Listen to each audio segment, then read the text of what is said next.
surat yang bisa menyelamatkan yang hafal dari siksa kubur.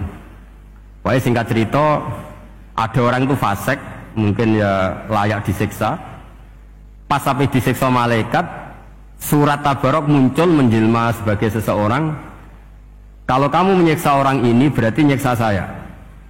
Terus kata malaikat, anti min kalamillah, ya rujuknya memang perempuan karena surah itu dari muannas karena ada taknya. Anti min kalamillah, kamu ini termasuk kalamullah. Wa ana akrahu musa'ataki, tentu aku nggak berani menyiksa kamu. Ya terus berdebat kata malaikat, ini orang nggak benar, ini orang fasik, saya harus mukuli dia.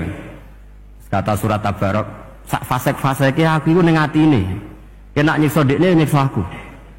Wahnya debat karena nggak ada mahkamah konstitusi.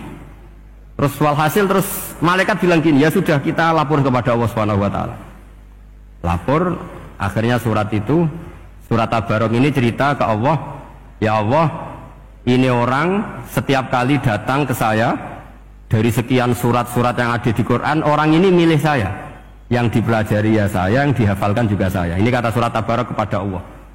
Jika orang ini hafal saya tidak ngefek ke dia untuk tidak disiksa, maka mendingan saya tidak termasuk kitabika, saya tidak termasuk Quran saja. Wong jadi Quran orang iso nyafaati. Terus kata Allah, lho kowe kok emosi kata Allah. Ya harus emosi dong Gusti. Masa wis dadi Quran kok gak iso nyafaati sing apal. Terus kata Allah, wis pek aman. Makanya terus banyak orang ngapalkan surat Tabarok. Ya ini sekaligus ijazah nih. Untuk meradam kemarahan malaikat niku apal surat Tabarok. Syukur-syukur apal 114 surat. Oh niku malaikat sinten mawon pun kena ini. Cukup apal Tabarok. Sehingga adatnya orang-orang Jawa selain apal Yasin itu apal Tabarok. Nah saya itu lama sekali mempelajari bab ini. Ternyata di antara pokoknya itu satu, karena malaikat itu kena aturan fikih. Nggih imut nggih, malaikat itu juga kena aturan fikih. Jika orang hafal Quran itu haram disadui, kita haram menghinakan, maka malaikat juga kena aturan tidak boleh menghinakan orang yang hafal Quran. Dan alhamdulillah di banyak syurahul hadis, hafal Quran itu maknanya tidak harus hafal semuanya. Orang boleh hanya hafal Tabarok, boleh hanya hafal Waqiah. Itu kalau kamu hafal betul, surat ini juga bisa berdiri sendiri mensyafaati Anda. Kayak ini surat Tabarok, beliau matur kepada Allah Subhanahu wa taala.